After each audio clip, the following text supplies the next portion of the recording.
สบายดีพี่น้องมื้อนี้สิมาอ่าใส่สูตรแจ่วปลาแดกสูตรต้มปลาใส่ปลาแดกแบบปากเซ่เด้อพี่น้องเด้อติดตามเด้อกำลังครัว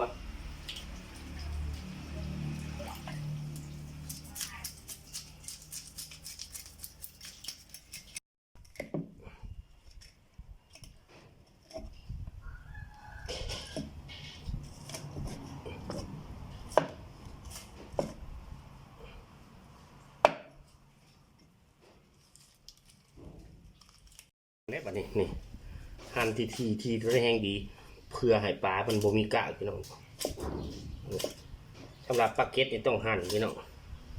หั่นทีถ้าปลานางบ่ต้องหั่นมันบ่มีกากพี่น้องเคยต้มปลาแดก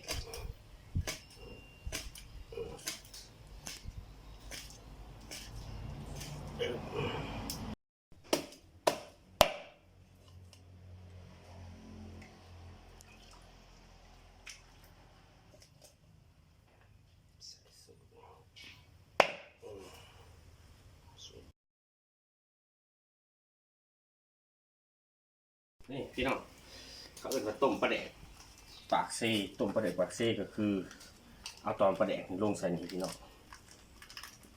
ขัวปลาแดกซะก่อนคนนี่เคยเห็นไหมมันแซ่บนี่แซ่บน้ำตอนปลาแดกนี่พี่น้องขนาดปลาแดกนี่นะข้าวขัวกินซื่อๆก็ยังแซ่บพี่น้องว่าข้าวต้มนะเขาเอาปลาใส่นี่แห้งแซ่บเลยพี่น้องเลยนี่สูตรนี่กินเยอะเนี่ยเอาไว้หอมปลาแดกก็ได้นี่พี่น้องหลังจากเอาปลาแดกใส่หม้อเรียบร้อยนี่ข้างลงไปนี่เดี๋ยวบนตามไฟพี่น้องนี่ข้างเวลามันหัวปลาแดกจนนั้นมันห่อนขึ้นมาเนี่ยมันสีหอมพี่น้องหลังจากมันหัวให้มันแตกเข้ากันแล้วก็จังสีเอาไปตองพี่น้องน้ำตอกใส่ในตองนี่กำลังเริ่มหอมแล้วปลาแดกสูตรนี้สูตรก็เอิ้นว่าต้มปลาแดกสูตรปากเซ่เลยพี่น้องได้ปลามาแล้วต้มปลาแดกแล้วนี่เอาปลาเรียบร้อยยังสิลวกพักให้อีกได้พี่น้องมากินกับมันจังแซ่บเลยพี่น้องเด้อนี่ตอนนี้ปลาแดกเริ่มซีใหม่ๆจังหน่อยกำลังหอมพี่น้องนี่กำลังหอมก็เลยมาสูตรปลาแดกหลังจากพวกกำลังโคตรอยู่นี่พี่น้องเอาบาทนี้ใส่สูตรนี่เอาน้ำดื่มถอกลงไปพี่น้องอันนี้น้ำดื่มรวมมาคำถอกลงใส่หม้อนี่ตอกสมองเพราะว่าจะได้น้ำหน่อยน้ำร้ายคนใดแต่ว่าเขาบดใส่น้ำร้ายเกินปกติมันสีผ้าให้บดแสบพี่น้องนี่ใส่นี่เอาทำนี่พอดีสูตรนี่สูตรนี้ทำพอดีแสบหลังจากนี้แล้วพี่น้องนี่ขลุ่นนะครับนี่ขลุ่นฟองม้ามาเลยมันมีสูตรต้องได้พี่น้องเลยสูตรจะกินได้พี่น้องเลยนี่แรกกันตอนนั้นหนึ่งขันจะกินแสบเนาะก็มีแรกกันตอนนี้ก็ได้นี่ใส่น้ำที่ถอกลงใส่อันตัวขวดปลาแดกมาตองพี่น้อง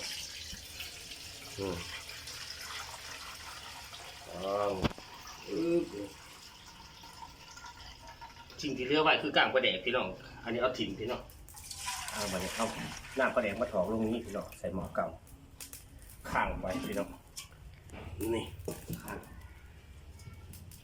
การใส่ของเพิ่นก็คือใส่หัวซิมไข่พี่น้อง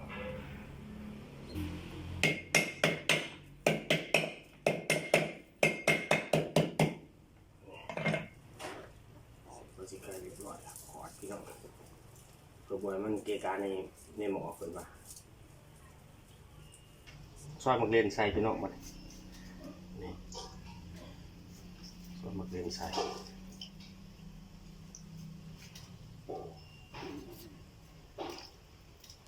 ซอยมักเล่นใส่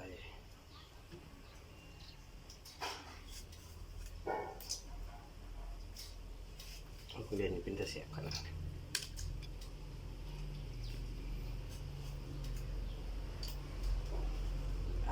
เล่นในย่ำบกขักพี่น้องเพื่อเ เป็นนั่นคือใส่มักเรียนผมมันสิพายรสชาติแซ่บแต่ขาดบ่ได้คือมะขามจะบ่ให้ใส่ร้ายไปเนาะหัดใส่ร้ายมันสิเป็นตุ่มสงเลยพี่น้องนี่มะขามใส่สำนีพ่อเนี่ยรอถ่ายเพิ่นฟดจังหน่อยแล้วก็สิเอาปลาลงพี่น้องซอยผักหอมมันมีผักบัวมีผักหอมป้อมผักหอมเปรย์นี่ปกติแท้นี่ถ้าอย่างนั้นมันแซ่บคักกว่านี้ต้องมีผักชีพร้อมแต่ว่าผักชียามนี่มันหายากพี่น้องนี่พี่น้องนี่หลังจากน้ำฝดไปฉีดเลยเห็นบ่นี่เอาปลาลงพี่น้องนี่ปลาลงปลาที่หั่นไว้เอาลงพี่น้องนี่เอาลง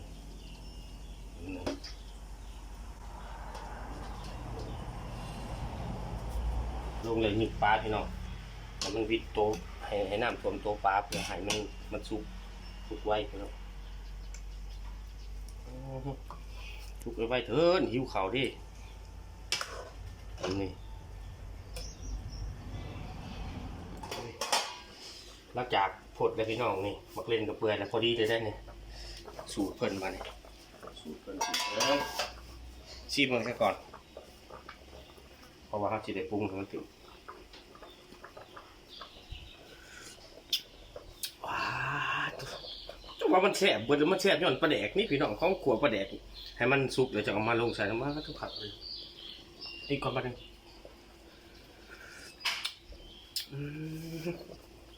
เอานี่ลงเลยพี่น้องนี่สูตรเพื่อติขาดบ่ได้กับเพชรพงพี่น้องนี่ใส่น้อยหนึ่งไปเป็นนัวเพราะว่ามันแซ่บน้ำปลาแดกเลย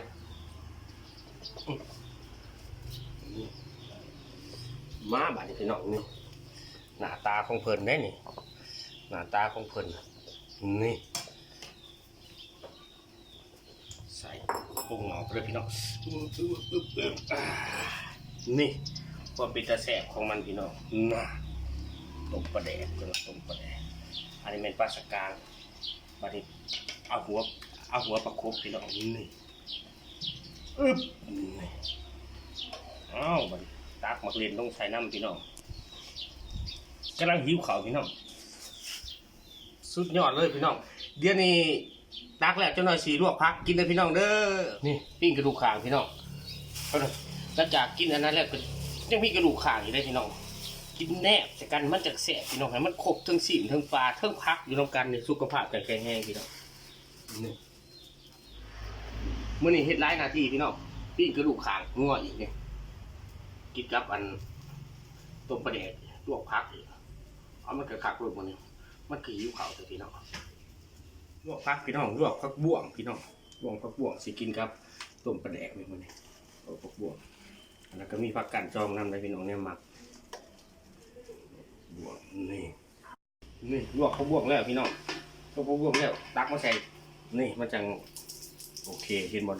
ความมันฮ้อนเลยพี่น้องนี่ลวกพักบ่วงจนเราไปกินกับต้มปลาแดกพี่น้องลวกผักกาดจองน้ำอีกพี่น้องพอผักกาดจองกินแล้วแซ่บพี่น้องมันชีขมๆจนว่าโอ้แซ่บหลายลวกผักกาดจองพี่น้องนี่เห็ดหลายเมนูเลยพี่น้องต้มปลาแดกปลาลวกผักบ่วงลวกผักกาดจองปิ้งกระดูกขางัวพี่น้องโอ้ยมากินน้ำกันเลยพี่น้องเด้อผู้ใดว่างกันเด้อใครพาหมอขึ้นพี่น้องใครพาหมอขึ้นนี่ลวกผักกันจองผักกันจองพี่น้องลวกผักกันจองลวกผักบ่วงมาเนี่ย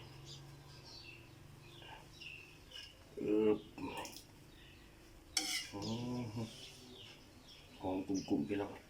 หอมผักบ่วงเท่าใส่กับผักกันจองโอ้ยเจ้าสิกินย่องพี่น้องเบิ่งเลยพี่น้องเด้อกินกับต้มปลาแดกพี่น้องบาดนี้สิมุ่งสู่การกินเด้อพี่น้องเด้อนี่ลวกผักเรียบร้อยแล้ว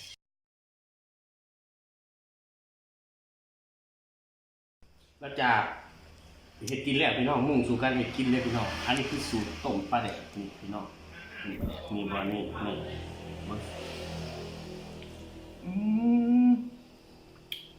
มันสุดยอดปลาน้ำของพี่น้องลวกผักกันจอง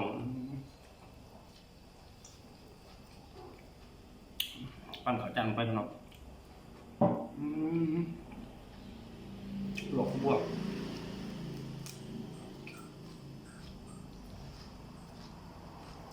บอกว่าแซ่บพี่น้องมาเด้อพี่น้องเด้อลวกบวกพี่น้องตับเข้าไปพี่น้องอันนี้เป็นตอนปลานางพี่น้อง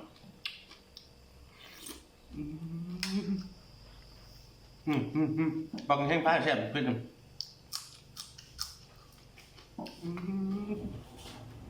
สุดยอดเลยพี่น้องปีกกระดูกขางมากงัดเข้าไปอีก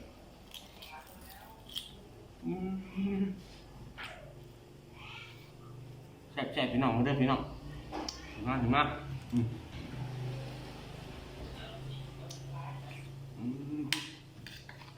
รวมผักกาดจ้องยัดเข้าไป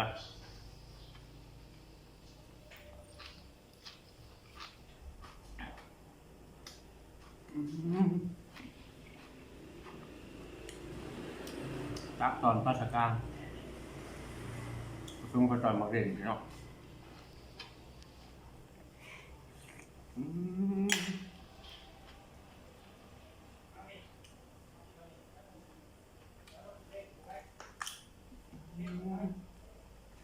คิดเป็นยังไงพี่น้องครับเดี๋ยวพี่น้องมาเริ่มพี่น้อง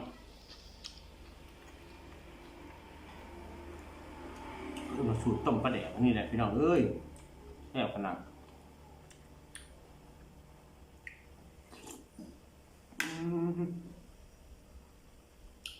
น้องก็บวกมันนะจับลงไปพี่น้อง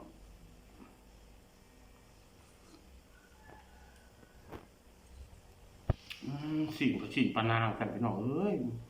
มาใส่กับตอนหมกเล่น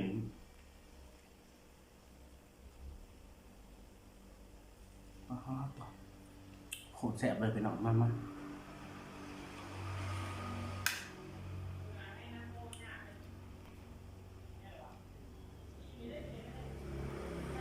นี่คือลูกขังว่าพี่น้อง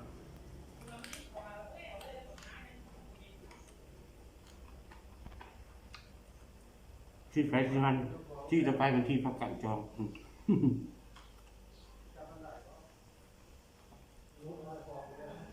รสชาติปลาน้ำคลองแซ่บนี่พี่น้องแซ่บเลยสุดยอดเลยพี่น้อง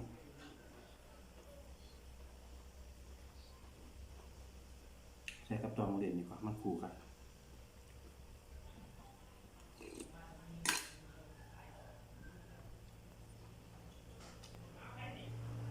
กับตองลงตัวพี่น้อง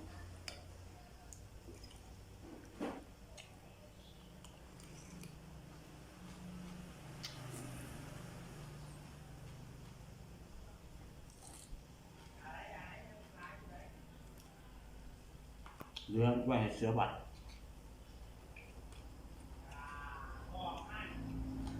มาเด้อพี่น้องเด้อกินน้ำกันเด้อพี่น้อง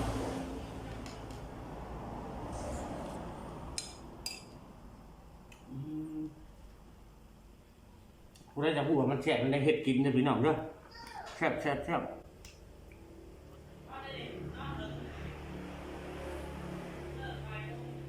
ข้างในห้องซีกับเดี๋ยวในห้องซีกำลังไปได้ดีคนละ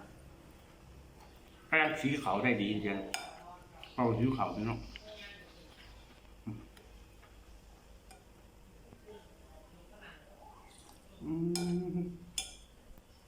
คนแซ่บปานี่ใครพี่น้องขอบใจที่พี่น้องติดตามด้วยพี่น้องเด้อคนที่ติดตามกับขอให้ร่ำให้ด้วยให้ห่างให้มีครอบครัวเจริญรุ่งเรืองเด้อคนใดคนแชร์คนนกโป้ให้แน่นี่ต้มปลาแดกปากเส้นพี่น้องต้มปลาแดกปากเส้นเด้อที่กระดูกถังลวกพักกันจ้องแล้วก็ลวกผักบวกขอบใจหลายๆพี่น้องที่ติดตามเด้อให้ร่ำให้ด้วยขอบใจหลายๆ